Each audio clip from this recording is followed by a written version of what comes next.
especially focusing on Matthew chapter 23. We're going to look at a section of that tonight together in just a minute. But I want to start off with just a few things to start to make us think a little bit. And it's so interesting. I guess I just don't realize how often certain things happen. But we had just arrived at the building tonight, and I don't even remember what the conversation was. Do you remember, Maddie, what it was? But you don't want me to say? Okay. Whatever it was, though, Maddie's response was something like this. It might not be word for word what you said, but it was almost that.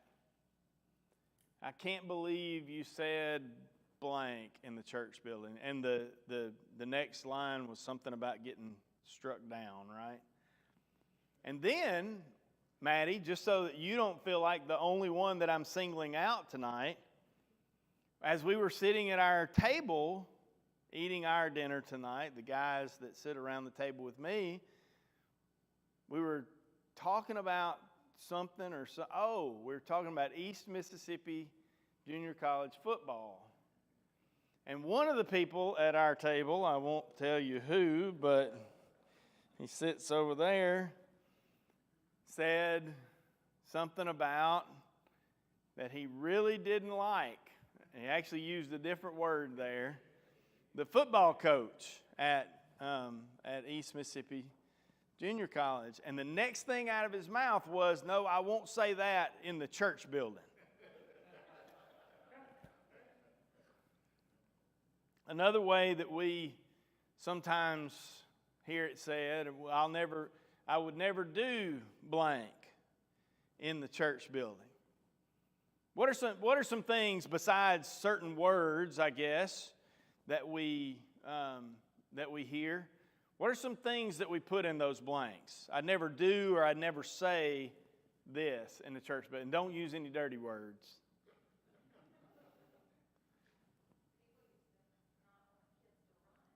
Okay. All right. That's definitely one thing that I'll tell you all this because none of those people are here right now. Well, I don't know. Maybe some of them here, but I don't know it if they are.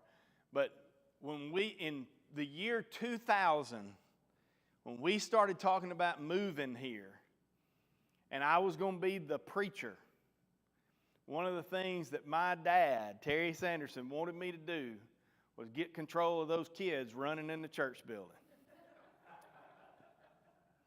Okay? So that's one thing for sure. Eating in the church building is some groups for sure. Got a phone call not too long ago from somebody who was moving to town who wanted to know if we eat in the church building.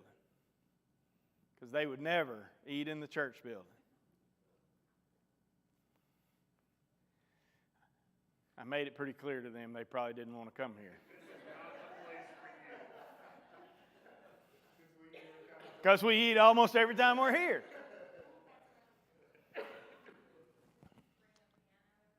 Okay.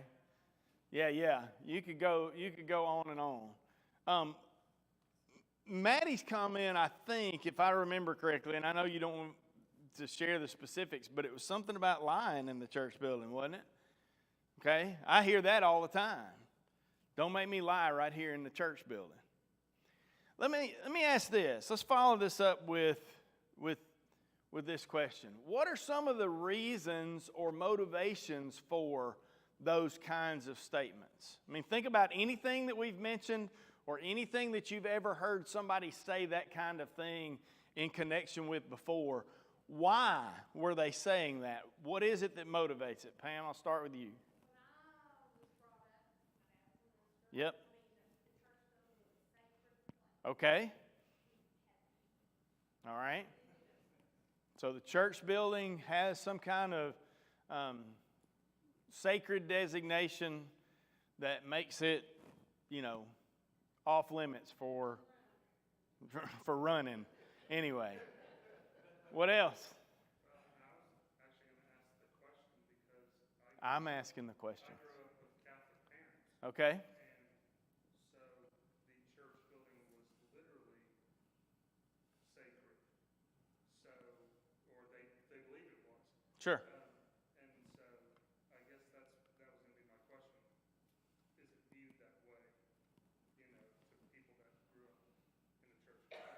Whether it should be or not. Should we take a poll? I mean, I don't know. I mean, to some, for sure, yes. The answer is yes, to some. And obviously not to others. Okay? Okay. All right. Some confusion. Any other motivations or reasons that you guys can think of?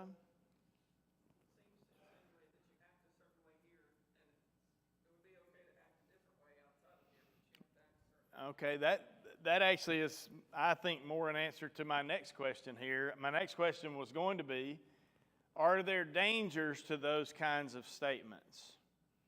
And I think what you just said is the answer to that, is at least one answer, right? It seems to indicate that there are, like, let's use Maddie's example, the lying. Don't lie in the church building. Well, what are you implying there? What lesson are you teaching when you say, I'm not going to do that here? That I can do it somewhere else, right? Yeah. Or when you say that you hate a certain football coach, but you won't say that in the church building. You did. You're right. You're right. You're right. No, you're right. You're right. In the church, Buddy Stevenson. Yep. You're working on it. Yeah, me too. Me too. Yeah, let me know Saturday. Yeah. There are definitely dangers to this kind of thing. And nobody has mentioned at all yet the danger of going beyond what God has said. Okay? Nobody has mentioned at all the idea of that you might misrepresent what God's will is in the whole thing. And we won't get into the discussion about, whether the running in the church building or the eating in the church building, but certainly those things at least would come in under that category of maybe you aren't representing what God's will is in the whole thing. Maybe you've misunderstood that, and as you teach that or bind that or however you want to say it, there's some danger there because you begin to teach as doctrine what might be the commandments of men. Jesus is very critical of that. And in Matthew chapter 23, in verses 16 through 22, he has this conversation with with these people, and they're doing kind of this same thing. They are making some distinctions and making some rules that are tied to the church building, sort of. Okay? And so that's why we use that as an example. We'll read verses 16 through 22, and then we're going to talk some about what Jesus says there and those things. Beginning at verse 16, "Woe to you, blind guides, who say, if anyone swears by the temple, it is nothing. But if anyone swears by the gold of the temple, he is bound by his oath.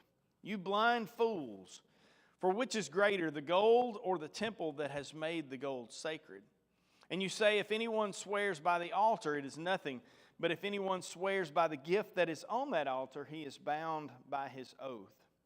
You blind men, for which is greater, the gift or the altar that makes the gift sacred? So whoever swears by the altar swears by it and everything on it. And whoever swears by the temple swears by it and by him who dwells in it. And whoever swears by heaven swears by the throne of God and by him who sits upon it. So, these people in these verses here that Jesus calls hypocrites, what distinctions are being made by them here? What's at issue here?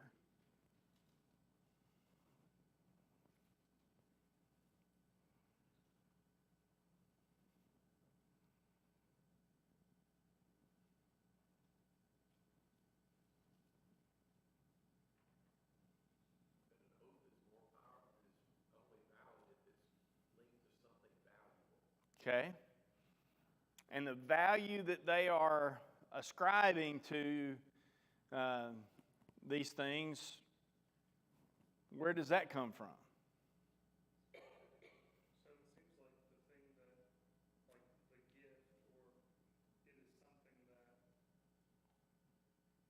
cost them something, Okay. and the altar or the temple is not any, like if they swear by that, in their minds it doesn't matter because it's not theirs to give or to hold or to possess anyways.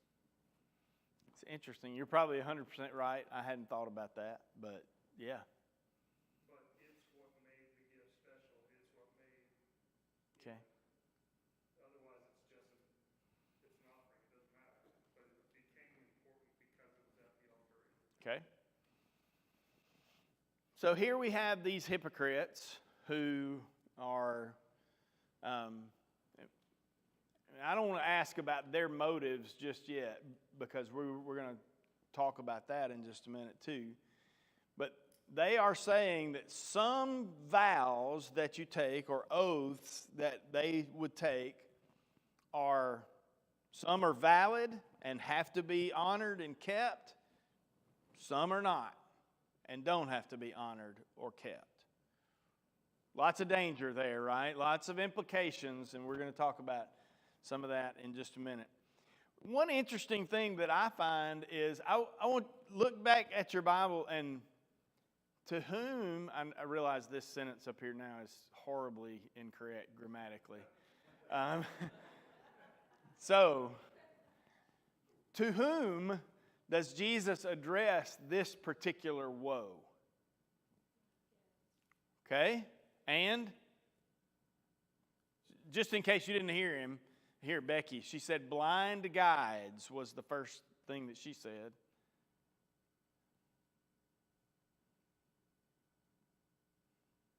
He names them 3 times in the. You're reading too much in, Chris. Blind fools and blind men. So in the verses that we just read, unless I'm mistaken, and you correct me if I am. Okay. All right. So in the verses that we just read, so just in case you're not 100% sure of what's going on here, there are 7 woes that Jesus pronounces in Matthew 23. I don't know. I think this is the 3rd or 4th one, maybe, of the 7. Not sure, but in all of the other ones, Chris, who is he addressing? Depending on your translation, it might say the scribes and the Pharisees. It might say the teachers of the law and the Pharisees. It's the Pharisees and other religious leaders. This is the one time in these 7, I think I'm right, this is the one time where he doesn't say to the teachers of the law and the Pharisees or to the scribes and the Pharisees. Now, let's all speculate together. I wonder why. Why the change of address? Is he still talking to the scribes and the Pharisees? The answer to that is yes. I don't think you'd find anybody who would say that he changed his mind, stopped talking to them, talking to a different group of people. So why does he not call them teachers of the law and Pharisees in this woe? Let the speculation run wild.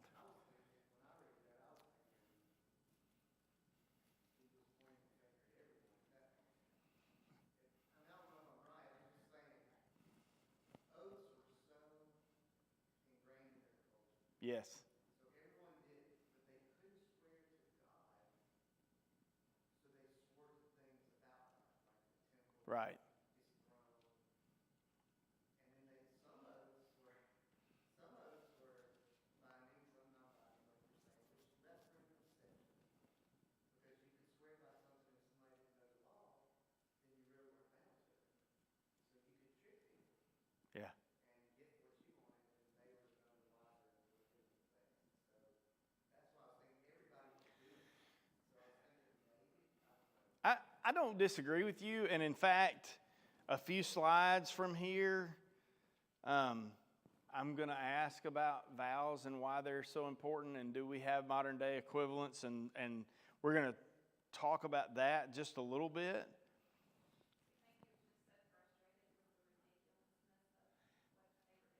Honestly, Wendy, I think that's exactly it. I think Jesus is using this, what I would consider to be stronger language. He's calling them fools.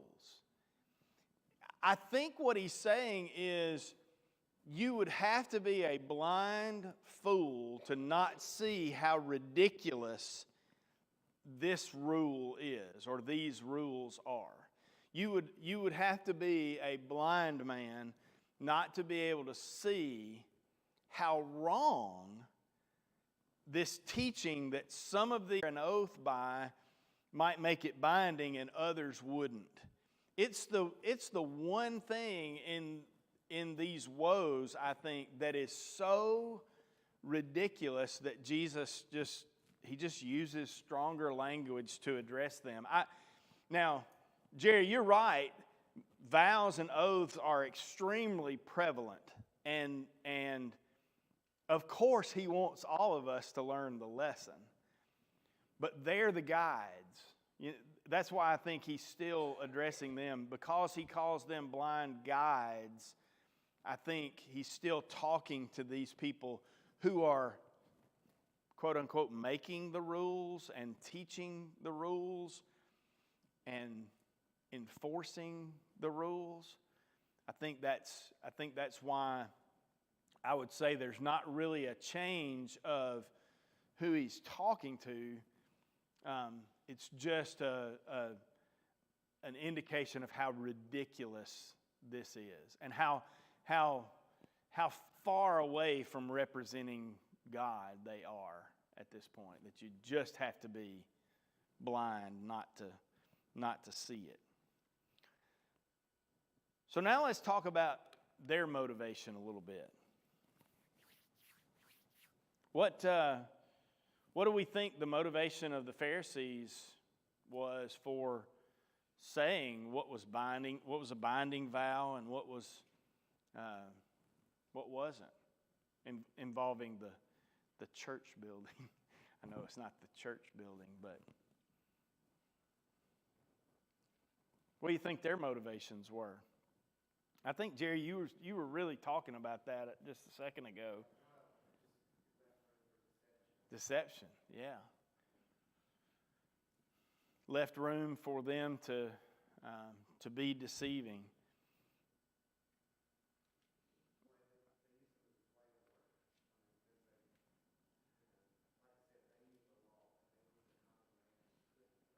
Right.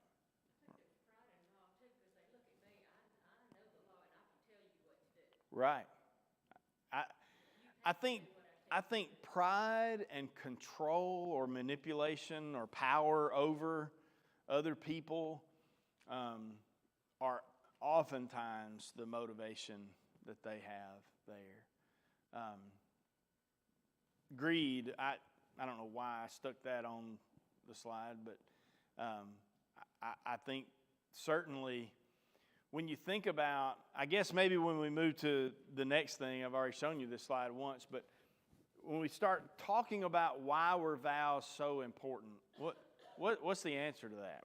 Why do you think? Because we don't talk about vows anymore. I mean, at a wedding, that's the only time you hear anybody talking about making a vow, right? So we'll get to the modern day equivalent, I guess, in just a minute. But during Jesus' day and time, why was it so much more a thing? And you may not be able to answer that without touching on our modern day equivalent.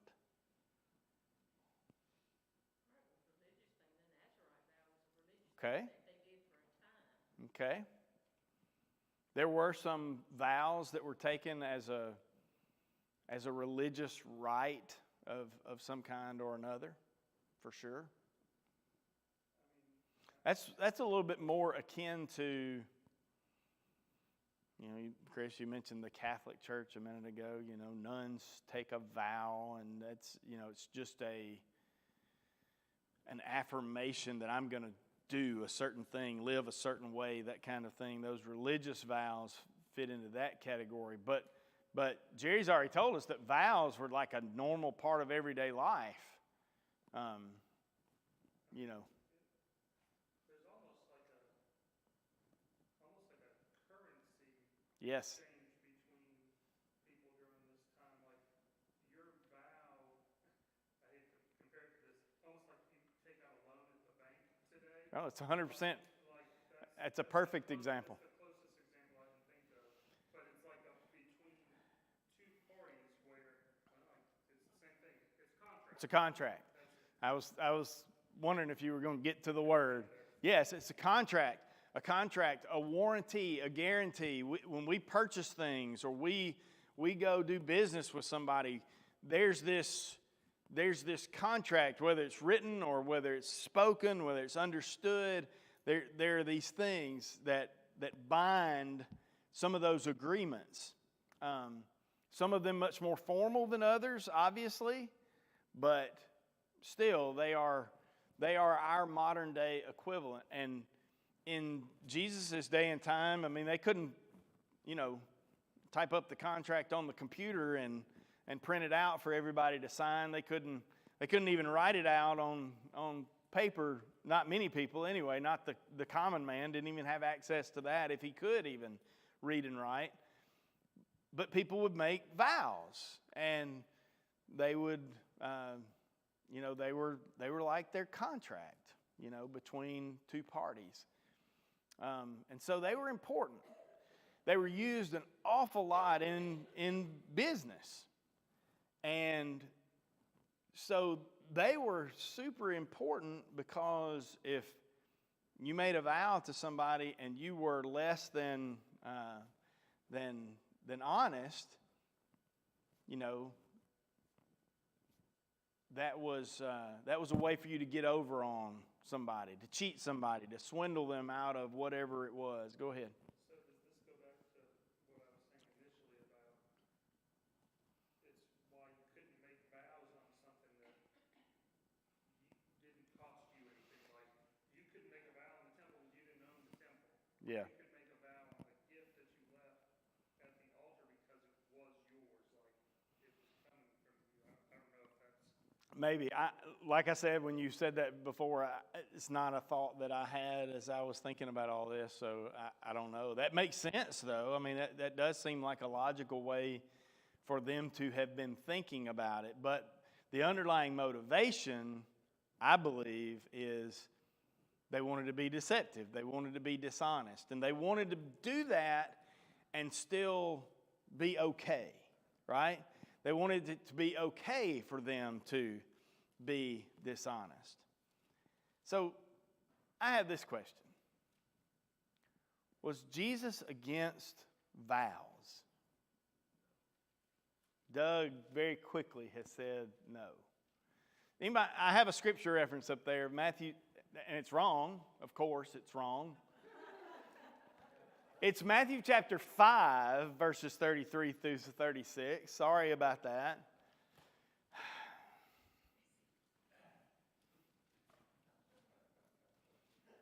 Man. Y'all, at least I haven't lost it so much that I don't recognize that it's wrong. As soon as I saw it, I thought, that's not right. It's Matthew 5. What's Matthew? You don't have to read it all, but it's a very familiar passage to us. What is Matthew chapter 5, verses 33 through 36? Your yes be yes, your no be no. What does it start with? Don't swear, right? And so, got lots of people in our society. I don't know if it's still as much a prominent thing. Carrie talked about it not too long ago in a lesson I can remember about being in court and people. We have changed the oath that people take before they take this witness stand. It used to be, I swear to tell the truth, the whole truth, and nothing but the truth, so help me God, right? Isn't that what people used to say? Now what do they say, Carrie? Yes. Why do they do that? Because Jesus said don't swear.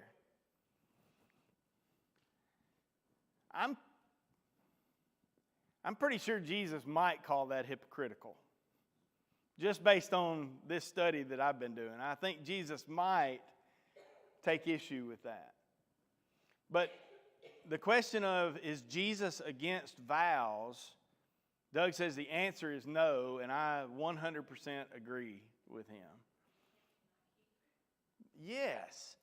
Jesus is not against making a vow. If he were, then we have an example of Paul later on in the book of Acts shaving his head because of a what?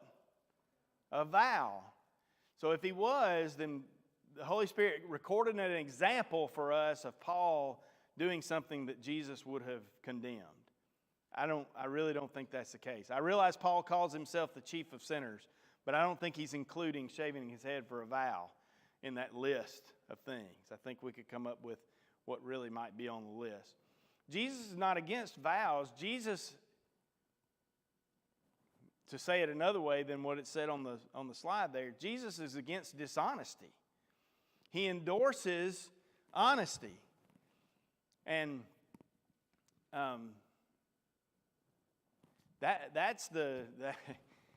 that's why he calls this hypocritical. We serve a God who is, when Jesus is standing before Pilate, or when Jesus is before his disciples on the night that he is betrayed, he says to Thomas, when Thomas says, "How do we know the way? How do we know where you're going?" Jesus' answer is, "I am the way, the truth." If we serve a God who describes himself as truth, we can't misrepresent him by saying sometimes it's okay to be dishonest. Sometimes it's okay to lie. Sometimes it's okay to twist things so that it benefits us. Yes.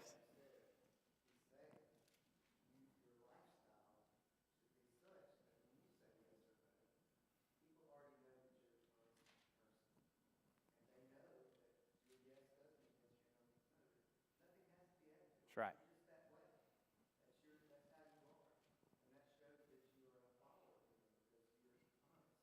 Yes. Yeah. You don't have to say, "I swear by the temple," or the gold in the temple, or the altar, or the gift on the altar. You don't have to say any of that, because you live your life in such a way that when you say it, people know. That's the truth. Because that person said it, and that's how they live. Here's what Jesus is saying that they were doing and or teaching.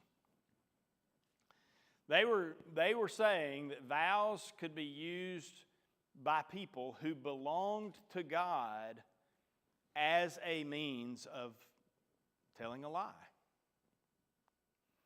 That as long as you use the right vow, you could still be a follower of God. You could still be a religious leader, in fact, and lie as long as you use the right one. If my greed, or whatever else for that matter, motivated me to exploit somebody else, then I would affirm a promise or declare something was true by swearing a non-binding vow. That's what Jesus says they're teaching or doing. Which means I could lie without damaging my relationship to God at all, as long as I swore in a way that meant nothing to God. Going back to Wendy, your comment earlier. He calls them blind fools because how ridiculous does that whole slide sound? Pretty ridiculous, I think. The God of truth that we serve, who is faithful in everything that He promises, is pleased when we as His people are people of truth, and when we are faithful to our promises. These non-binding vows that they were swearing or making, they misrepresented God. And in the mind of Jesus, to misrepresent God was hypocrisy. And so as we continue to learn this lesson, as we continue to think about and are things that we need to ask ourselves, when we say, I'm not going to do that in the church building. When we say, and I'm not being critical of either one of y'all at all. You just did a really good job of giving me a good example tonight. But when we misrepresent what God's will is, and we say that here I won't do that, but maybe somewhere else I will, or we say that here you can't do that, and God hasn't said anything about it, and we run somebody off because, I don't know, some grumpy old man yelled at a kid for running in the church building, and they were just visiting for that Sunday, and they never came back. I don't know. Maybe that's an extreme example, or maybe you know that that's absolutely happened before.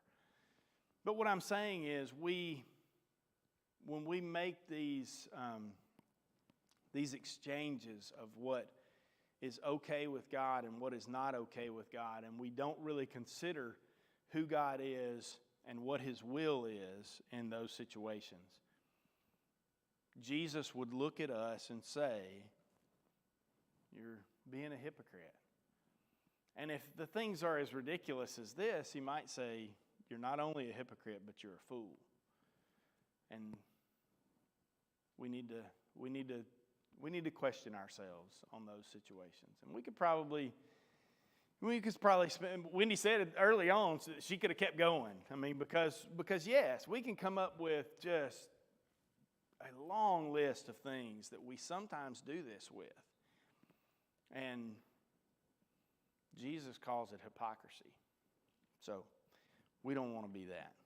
Any final comments or thoughts?